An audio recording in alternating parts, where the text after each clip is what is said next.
কুমিল্লা জেলা পরিষদ থেকে আসিফ মাহমুদ সজীব ভুইয়া 15 কোটি এবং হাসনাত আব্দুল্লাহ 10 কোটি টাকা নিয়েছেন।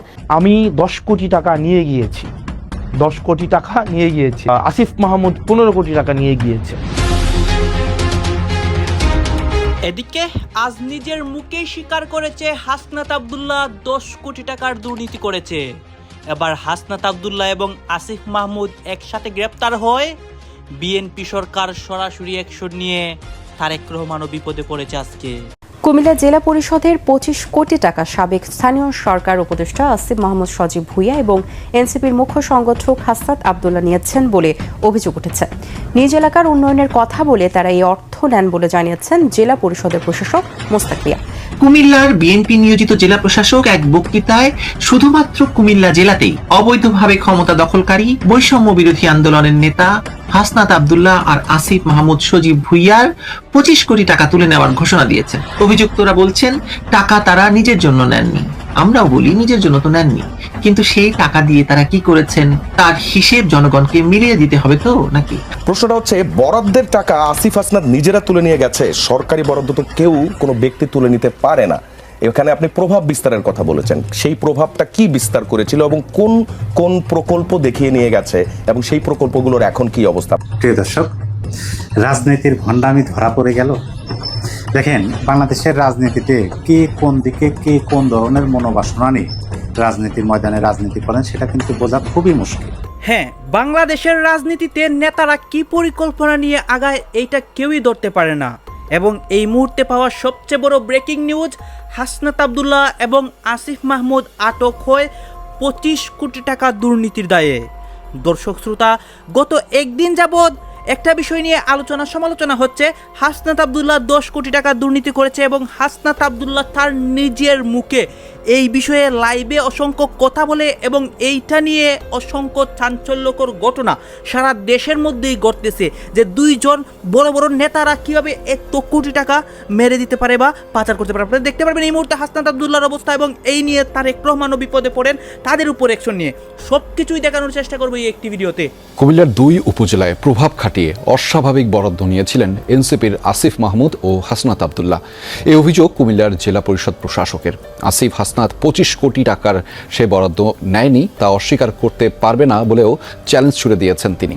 এদিকে আসিফ মাহমুদের মন্তব্য, বিএনপি ঠিকঠাক প্রশিক্ষণ ছাড়াই প্রশাসক নিয়ে দেয় রাজস্ব বরাদ্দ আর এডিপি বরাদ্দের পার্থক্য বুঝতে পারছে না। আর হাসনাত আব্দুল্লাহর দাবি, তার উপজেলার জন্য দেয়া বরাদ্দ উপজেলা প্রশাসনের মাধ্যমেই 42টি প্রকল্পে ব্যয় হয়েছে। 5 কোটি টাকার একটি হিসাবও ফেসবুক পোস্টে দিয়েছেন তিনি। সিলন টি রপ্তানিতে শীর্ষে।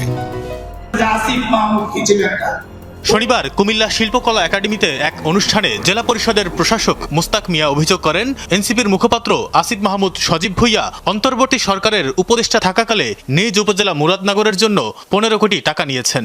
আর এনসিপির দক্ষিণাঞ্চলের মুখ্য সংগঠক হাসনাত আব্দুল্লাহ সমন্বয়ক পরিচয়ে দেবিদ্বারের জন্য নিয়েছেন 10 কোটি টাকা। তখন তিনি সংসদ সদস্যও ছিলেন না। আমার জেলা পরিষদ থেকে মুরাদনগরে যে আসিফ মাহমুদ কি ছিল একটা, ও 15 কোটি টাকা নিয়ে গেছে। সেটা আমাদের নিজস্ব রাজস্ব টাকা 15 কোটি টাকা। আর একজন হাসনাত আব্দুল্লাহ, ও নিয়ে গেছে 10 কোটি টাকা। তার এই অভিযোগের পর হাসনাত আব্দুল্লাহর সঙ্গে এক ফোনালাপে মোস্তাক মিয়াকে বলতে শোনা যায়, তিনি বলতে চেয়েছেন 2 উপজেলায় উন্নয়নের জন্য 25 কোটি টাকা নিয়েছেন আসিফ মাহমুদ ও হাসনাত আব্দুল্লাহ। আপনি টাকা খাইছেন সেটা তো আমি বলি নাই। আমি বলছি যে ডেভেলপমেন্ট ওয়ার্কে আপনারা 2 উপজেলায় নিয়ে গেছেন 25 কোটি। তো বৈষম্য বিরোধী আপনি এটা বলেন না, ওইটাই বলছি। এটা হয়তো মিডিয়াতে পুরোটা হয়তো আসে নাই আর কি, সেটা হইতে পারে। সে রাতেই ফেসবুক পোস্টে হাসনাত অভিযোগ করেন, রাজস্ব বরাদ্দ ও এডিপি বরাদ্দের পার্থক্য না বুঝেই ওই বক্তব্য দিয়েছেন প্রশাসক। হাসনাতের দাবি, দেবিদ্বার উপজেলার জন্য দেওয়া বরাদ্দ উপজেলা প্রশাসনের মাধ্যমে ব্যয় হয়েছে।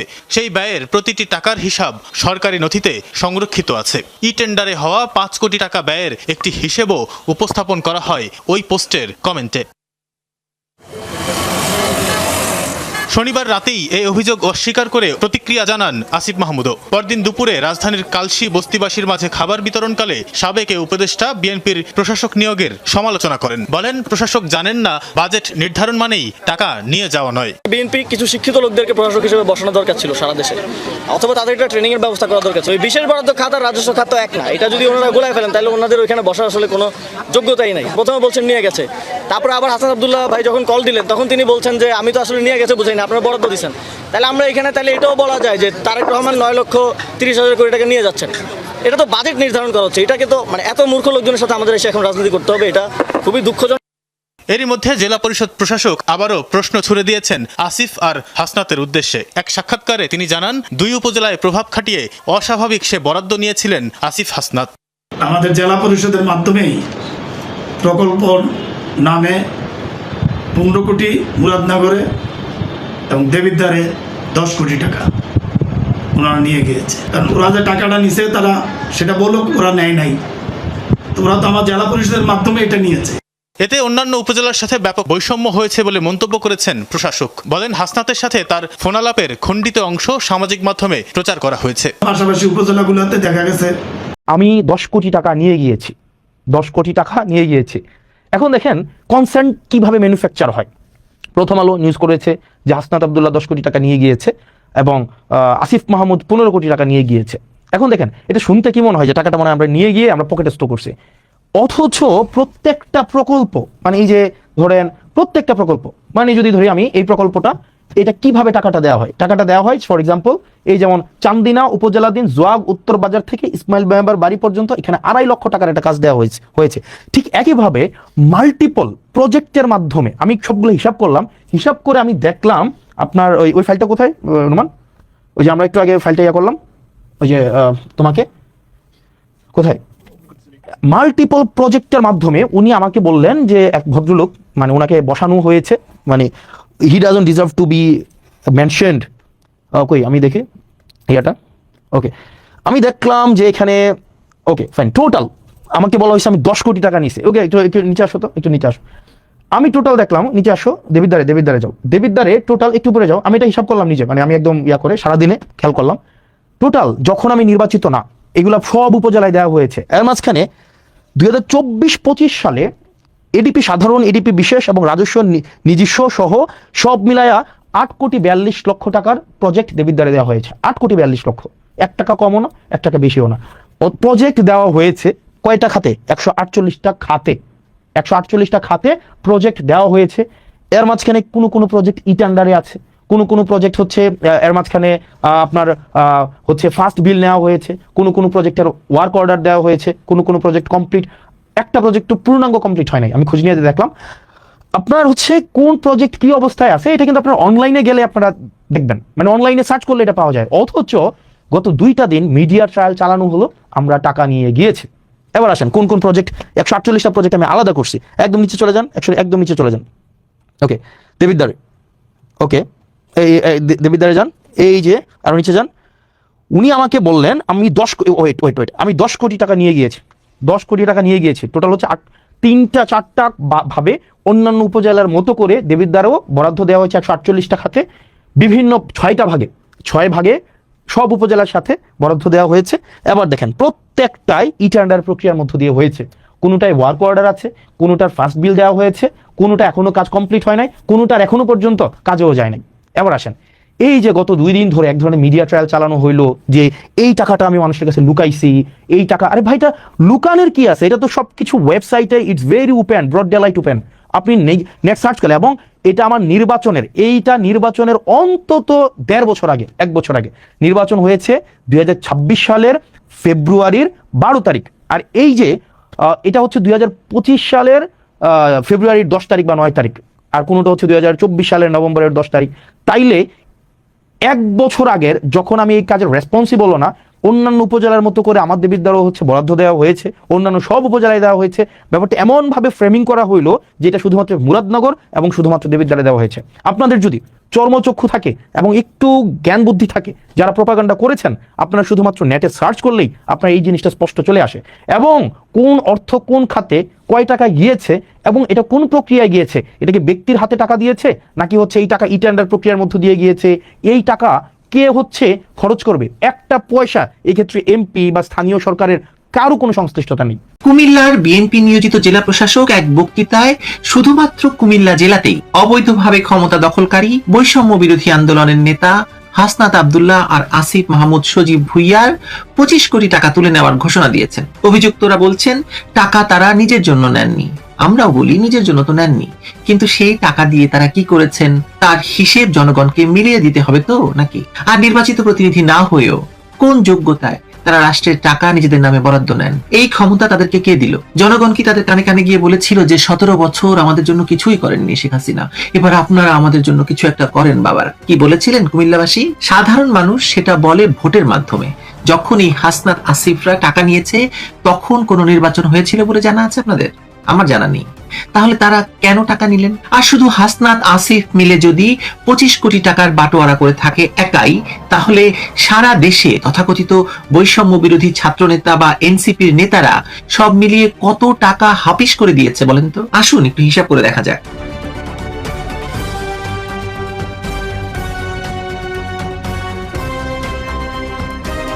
এখানে সবচেয়ে গুরুত্বপূর্ণ বিষয় হচ্ছে এই বিতর্কে টাকা ব্যক্তিগত পকেটে গেছে কি যায়নি সেটি মূল প্রশ্ন নয়। মূল প্রশ্ন হচ্ছে ক্ষমতার উৎস কোথায় ছিল তাদের। গণতান্ত্রিক রাষ্ট্রে উন্নয়ন বরাদ্দের বৈধতা আসে জনগণের ভোট থেকে। একজন এমপি, একজন উপজেলা চেয়ারম্যান, একজন মেয়র জনগণের ভোটে নির্বাচিত হয়ে উন্নয়নের দাবি করতে পারেন, তারা টাকা বরাদ্দ নেন এবং সেই টাকা 9-6 করেন না তা তো নয়, 9-6 করেন, কিন্তু জনগণের নামেই করেন। কিন্তু 2024 সালের পর যে রাজনৈতিক বাস্তবতা তৈরি হয়েছিল সেখানে হাসনাত আব্দুল্লাহ কিংবা আসিফ মাহমুদ সজীব ভুইয়া কেউই জনগণের ভোটে তখন নির্বাচিত ছিলেন না।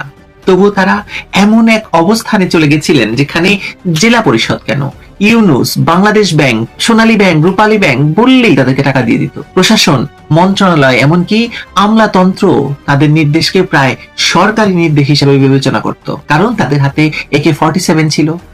তারা শেখ হাসিনাকে ক্ষমতাচ্যুত করেছে, ফলে তাদের যে সন্ত্রাসী ইমেজ, সেই ইমেজের কাছে ভীত হয়ে সবাই টাকা দিয়ে দিত। কুমিল্লা জেলা পরিষদের প্রশাসক মোস্তাক মিয়ার বক্তব্য থেকে যে তথ্য বেরিয়ে এসেছে তাতে দেখা যাচ্ছে একটি জেলার মধ্যেই 17টি উপজেলার মধ্যে 2টি উপজেলা মাত্র বিপুল পরিমাণ বিশেষ বরাদ্দ পেয়েছে।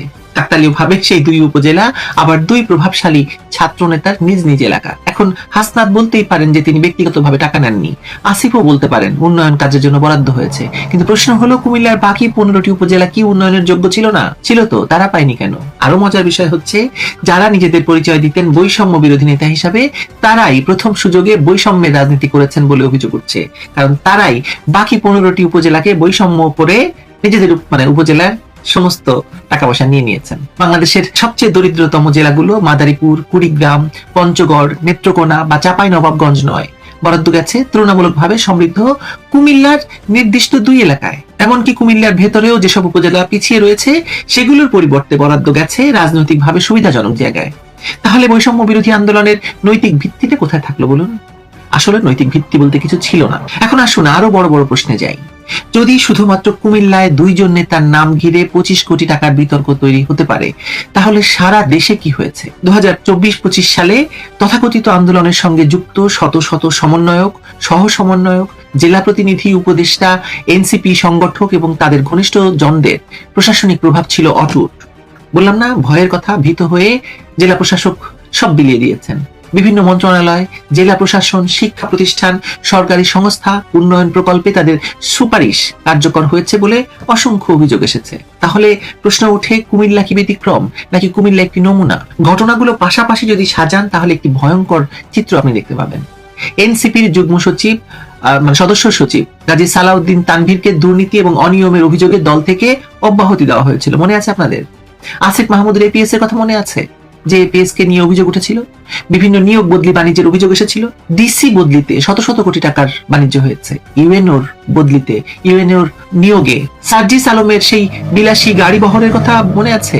দুদক চেয়ারম্যানের সঙ্গে মানে শীর্ষ এই নেতাদের গোপন বৈঠকের কথা মনে আছে আপনাদের? আবার দেখুন, জ্বালানি খাতে যার কোনো অভিজ্ঞতা নেই, সেই বিদ্যুৎ খাতে রাফে সালমান রিফাতকে ঘিরে অভিযোগ এসেছে যে তিনি অভিজ্ঞতা ছাড়াই গুরুত্বপূর্ণ পদে বসে বিতর্কিত কয়লা আমদানির প্রক্রিয়ায় প্রভাব খাটিয়েছেন এবং সেখান থেকে সরিয়ে নিয়েছেন প্রায় 1000 কোটি টাকা। এক একটি ঘটনা আপনার কাছে আলাদা মনে হতে পারে, কিন্তু সবগুলো একসঙ্গে রাখলে একটি প্যাটার্ন স্পষ্ট হয়ে ওঠে। এই প্যাটার্নটি হলো ক্ষমতা দখল করে দখলের পর জবাবদিহিহীন, একেবারেই কারো কাছে জবাবদিহিহীন, মানে 9/6 শুধু নয়, পুকুর চুরি শুধু নয়, সাগর চুরি হয়েছে এই প্রশাসনের প্রভাব বিস্তারের মাধ্যমে। সবচেয়ে উদ্বেগের বিষয় হচ্ছে যাদের বিরুদ্ধে একসময় দুর্নীতির বিরুদ্ধে বিপ্লবের ভাষণ শোনা যেত, তারাই আজ নিজেদের বিরুদ্ধে ওঠা অভিযোগের ব্যাখ্যা দিচ্ছেন। একসময় বলা হয়েছিল পুরনো রাজনৈতিক বন্দোবস্ত ভেঙে নতুন দর্শক, আপনারা তো দেখলেন এখানে কি কথা হচ্ছে। অনেকে কিন্তু অনেক কথা বলতেছে, বিশেষ করে এখানে দেখতে পাচ্ছি আমরা দেশের রাজনীতির প্রেক্ষাপট নিয়ে কথা হয়, আরও অনেক বিষয় নিয়ে কথা হয়। গাইজ, এই বিষয়গুলো দেখে এবং দেশের রাজনীতির প্রেক্ষাপট নিয়ে